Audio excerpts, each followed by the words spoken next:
Welcome to Badminton Unlimited, your weekly access to badminton and beyond. On this week's show, we find out how the transnational partnership of Malaysia's Boon and Indonesia's Hendra Setiawan is shaping up.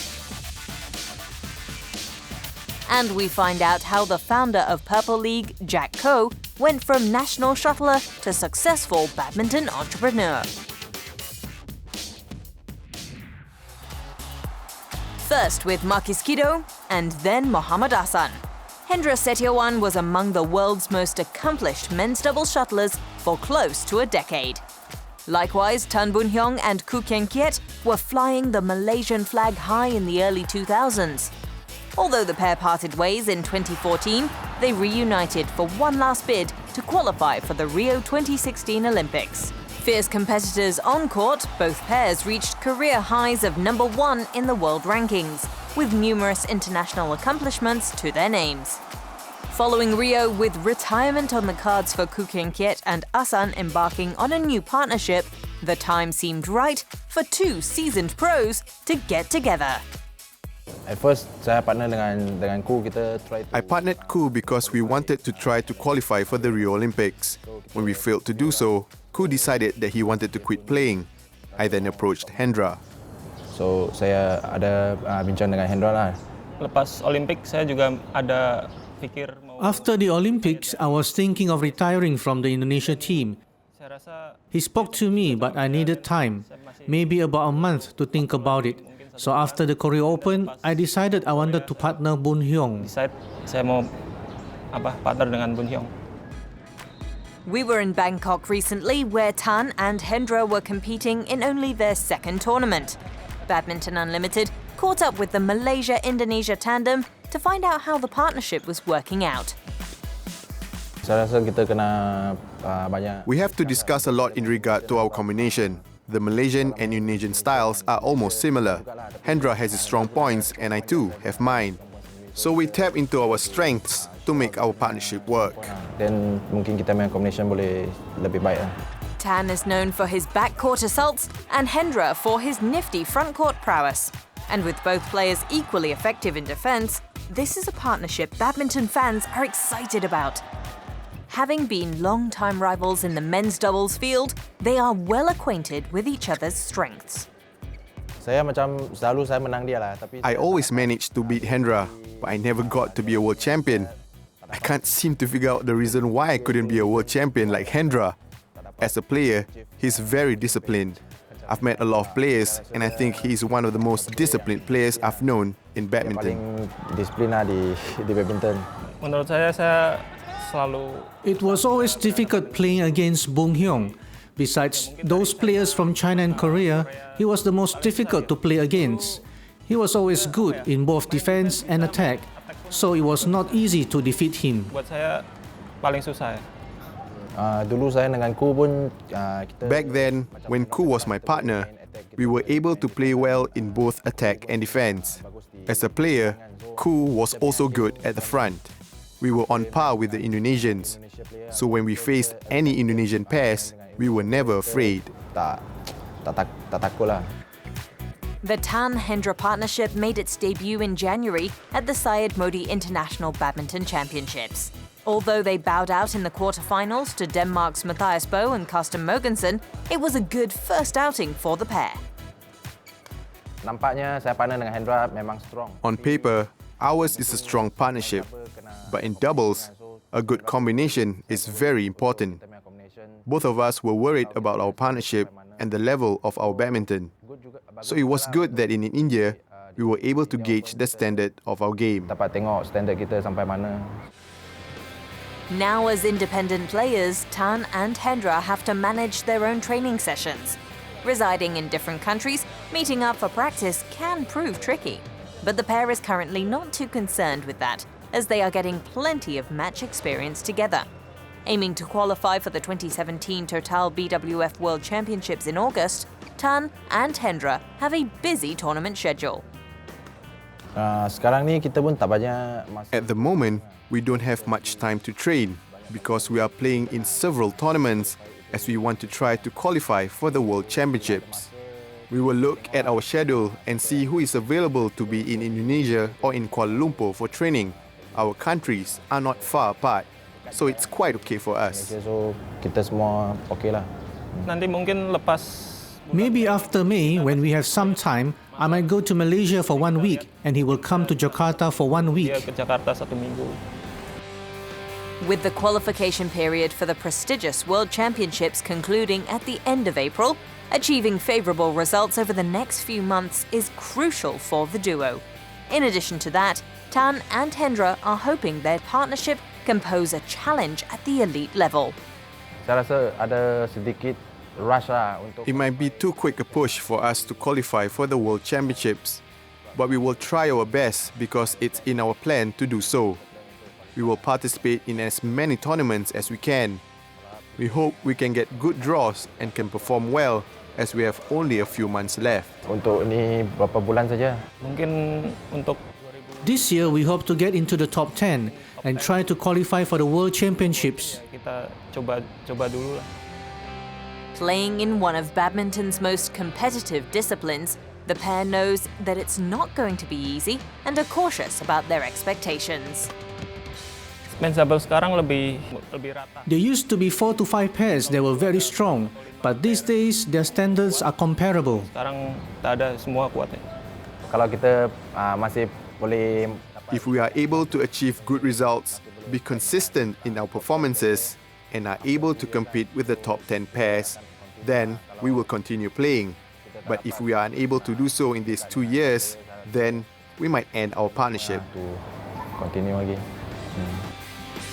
For Tan Boon Heong and Hendra Setiawan, their passion for badminton runs deep in their veins. Their seniority and experience in the game will no doubt play pivotal roles in their partnership. And as the duo set out on their rare transnational partnership, theirs might be an example other star players might want to follow.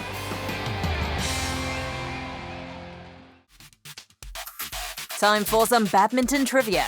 In this week's poser, we want you to name the only 2 local shuttlers to win the Chinese Taipei Open men's singles crown. Have a think, and we'll give you the answer after the break.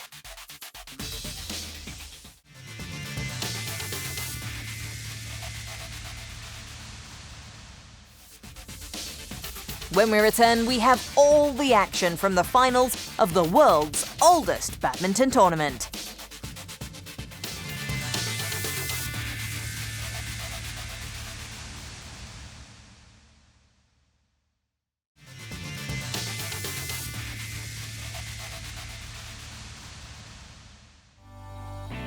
With digital innovations, Shuttle Time is now more fun, engaging and accessible than ever. So get connected to BWF's Badminton Schools program. Find out more about BWF's grassroots initiatives on these platforms. Download the app, visit the website, and get active on Facebook. Your gateway to Shuttle Time has never been so easy.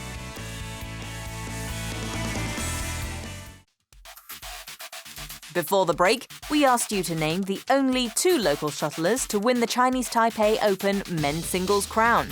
The answer is Feng Pramadi and Cho Tianchen. In 1999, Feng became the first local player to clinch the men's singles crown in Taipei, and the nation had to wait another 17 years before another home shuttler stood on top of the podium. Cho finished runner-up twice, in 2012 and 2015. His breakthrough in the tournament finally arrived last year after defeating China's Xiaopin in straight sets. More recently, the Chinese Taipei player tasted victory at the Yonex German Open. It's a promising start to his 2017 campaign, and the world number 9 will be craving for more accomplishments this year.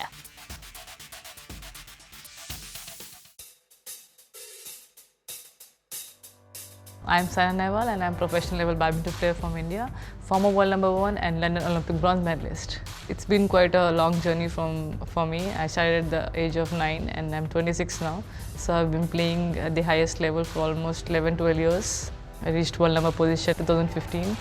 I've bagged London Olympic bronze medal and a couple of medals, World Championships silver medal here 2015. And almost 11, 12 Super Series titles. I'm also a Padma Bhushan awardee. That's the highest award in India, which they give it. So it's a national honor to have that award as well. I played the Hong Kong Open because I wanted to get selected to the Dubai Super Series finals, and I did pretty well. I reached quarterfinals, which I only with 15-20% of fitness. I just lost the match with 1 point in the third set. It's okay, it happens when we're not so fit. In January we have so many tournaments back to back. So just want to get back into the shape and be ready for the next upcoming event. Now India is doing really well in various sports. So last time we had 6 medals from India, and the country was so very proud. Of course, this time we had 2, but it was such a huge movement that country like India is now getting Olympic medals in every Olympics. So it's such a nice feeling when I also see the matches on TV, whether it is badminton or tennis or any sport. It's nice to see all the sports during Olympics.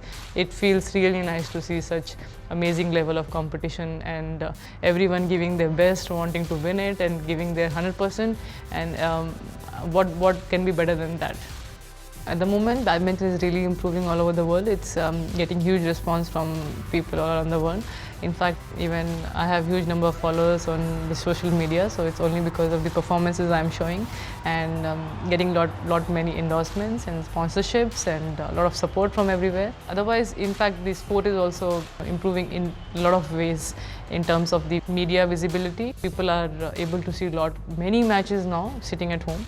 So it's everything is helping to build badminton at such a huge level, and it all thanks to, I would say, BWF also. They're doing a fantastic job by putting badminton at the world map and really trying to improve it year by year, whether it is prize money or the visibility or the player's profile.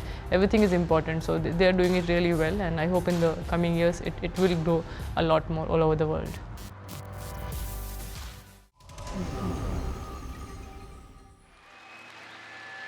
It was a week of passion, drama, and badminton action of the highest quality when the sport's finest players gathered in Birmingham, England, to contest for top honours at the world's oldest badminton tournament, the Yonex All England Open Badminton Championships. Finals day began with the mixed doubles. Malaysia's Chan Peng Soon and Goh Liu Ying took to the court looking to be the first Malaysian mixed tandem to clinch the prestigious title. Across them, and also eyeing their maiden All-England crown, were China's Lu Kai and Huang Yaqiong. It was a tight first half in the opener, but Chan and Goh took control midway and went on to close out the opening game. But the Chinese pair rewrote the script in the second and forced the match to a decider. A nervy start for the Malaysians in the third game allowed the Chinese to race to a 6-love lead. Chan and Goh tried to stage a comeback, but caved into the relentless pressure from Lu and Huang. After a nail-biting 1 hour and 26 minutes, the Chinese pair clinched their first All-England crown. 18-21, 21-19, 21-16, the final score. The men's singles final was next, and fans were treated to another thriller at the Barclaycard Arena. China's Shi Yuqi spoiled the much-anticipated finals day face-off between Lin Dan and Lee Chongwei when he outplayed the reigning All-England champion and 2-time Olympic gold medalist to set up a battle with the Malaysian ace. Despite a heavily strapped left knee, Lee was in control of the entire match. It was experience over youth, as the 3-time All-England champion's clinical performance saw him take the opener in 18 minutes. The world number 1 kept his momentum in the second, while Shi was struggling to keep pace. Although the young Chinese shuttler soldiered on despite injuring his right ankle, the Malaysian number 1 quickly finished off the second game and went on to claim his 4th All-England trophy and his 45th Super Series title of his career. 21-12, 21-10, the final score. Next up was the women's doubles final. Korea's Chang Ye-na and Lee So-hee were up against Denmark's Camilla Rytter-Juhl and Christina Pedersen, and both pairs were looking to make history at the championships. Keeping their composure in a close battle in the opener, the Korean pair broke away at 18-all and raced to clinch the first game. The Danes were surprisingly off the pace in the second, and Chang and Lee comfortably took the match in 47 minutes. It is the first All-England title in women's doubles for Korea since 2008, and a second Super Series title for Chang and Lee. The final score, 21-18, 21-13. It was the world number 5 up against the world number 6 in the men's doubles final when Indonesia's Marcus Fernaldi Gideon and Kevin Sanjaya Sukamuljo faced China's Li Junhui and Liu Yuchun. Both sides were out for blood at the get-go and produced one of the most exciting battles of the tournament. It was a tightly fought opener, and the Indonesian pair threw everything they got to close out the first game. Gideon and Sukamuljo carried the momentum into the second and dominated play in an equally fast and furious battle against the Chinese pair. After a hard-fought 36 minutes, Gideon and Sukamuljo did their country proud by becoming the 11th Indonesian men's doubles pair to win at the All England. 21-19, 21-14, the final result. The women's singles final concluded a week of top-class badminton action in Birmingham. World number 1, Chinese Taipei's Tai Tzu-ying hoped to carry on her remarkable run from 2016 as she faced Thailand's Ratchanok Intanon. It was a battle of patience and precision as both shuttlers tried to outmaneuver each other. But the crafty Thai eventually sealed the opening game after a well-executed smash down the line. The second game was another tight contest. Ratchanok had the upper hand, and it looked like the match was heading for a decider, but the tie crumbled at 20-18. The 22-year-old Tai Tzu-ying made a remarkable comeback as she saved 2 game points and surged forward to claim Chinese Taipei's first ever All-England crown. The final score, 21-16, 22-20.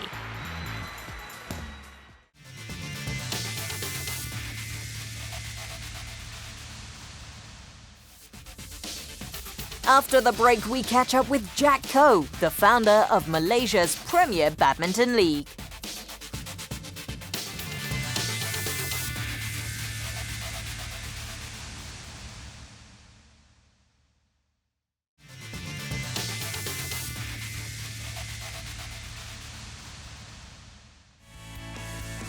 Get connected with us on social media.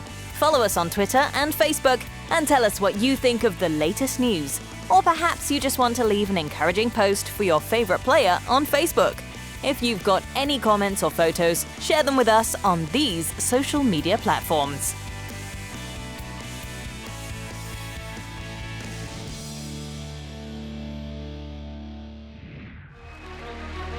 For any athlete, the dream is to become the best. Getting to the top is a long and hard road, and only a select few reach the pinnacle. For the handful fortunate to have found success, there are many more who have had to give up their pursuit of excellence.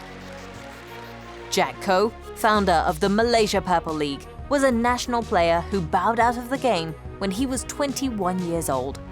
Although the Malaysian couldn't capitalize on his potential in his playing career, he found success as a badminton entrepreneur. I still haven't give up. Although I resigned from the national team, I haven't give up on the passion that I have all this while in the game of badminton. So I just want to do something back to the society that has been supporting me all this while. Badminton Unlimited caught up with Jack Koh at the recent championship finals of the Purple League in Genting Highlands to learn more about his journey from shuttler to badminton entrepreneur. When I took it as a career when I was 15 years old, when I started winning the national championship, and I told myself at the age of 13, I must do it. I must win a national title for myself and for my family, because it means a lot to me at that point of time. So I managed to pull it through, and then I went all the way to World Junior. Winning silver in men's doubles at the 2002 World Junior Championships spurred the then 17-year-old Jack to aim for greater achievements in the sport. but the lack of opportunities in the following years made the doubles player reconsider his options. Back then, only the top 2 pairs have the budget to be sent to overseas. So we are the 3rd pair in the country. We have less exposure. After the World Juniors, we only have like not more than 6 tournaments, not more than 6 international tournaments in 3 years. So what I was doing is I keep on training, and there's no tournaments. So I asked myself, if there's no tournament, how are you going to come up? And we were questioning our coach back then. We were saying, look here, Marquis Kido and Hendra Setiawan back then was 17 years old together with us in the World Junior, and they are already in the World Top 10. They are playing in the All England.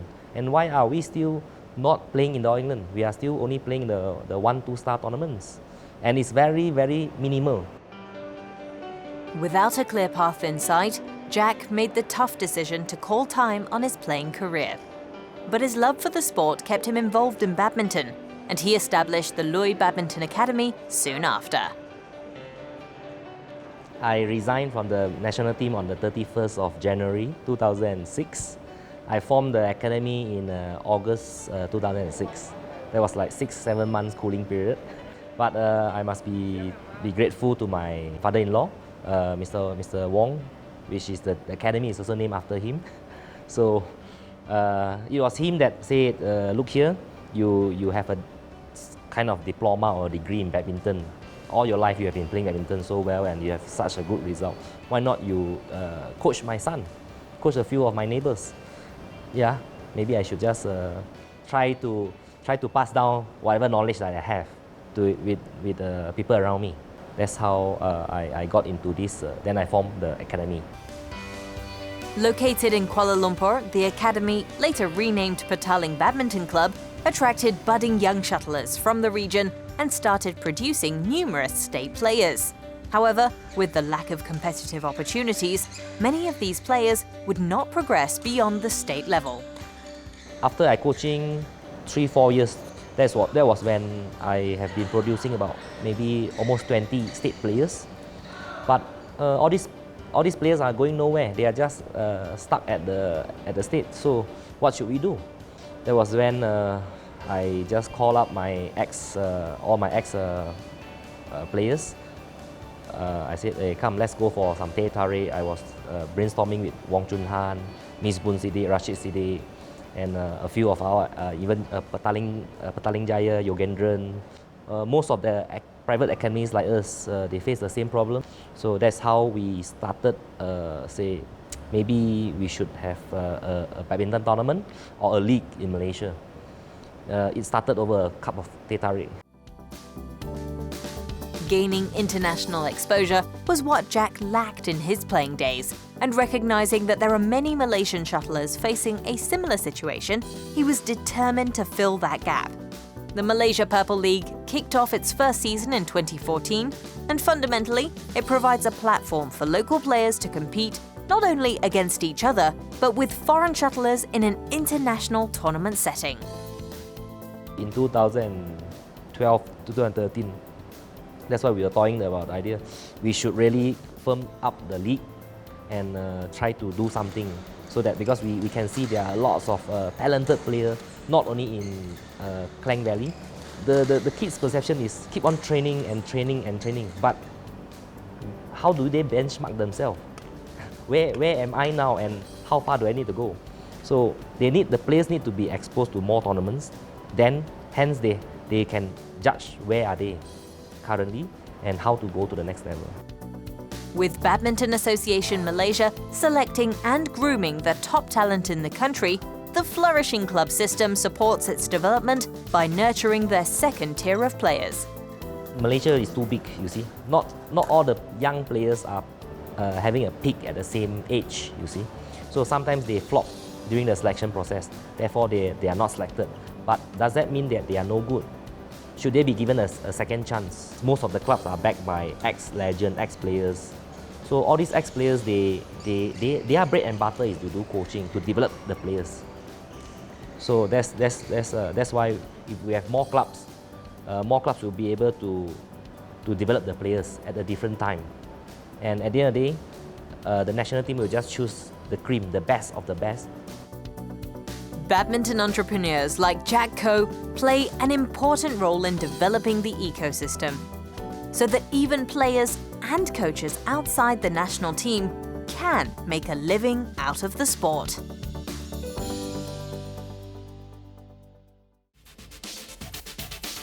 Before we go, let's take a look at the Badminton Unlimited calendar.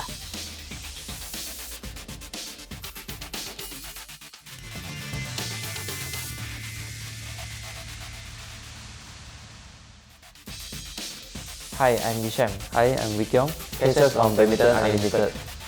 Next week, we put the spotlight on Malaysia's latest men's doubles heroes, Go Vishem and Tan Wee Keong, as they tell us about their rise to the top.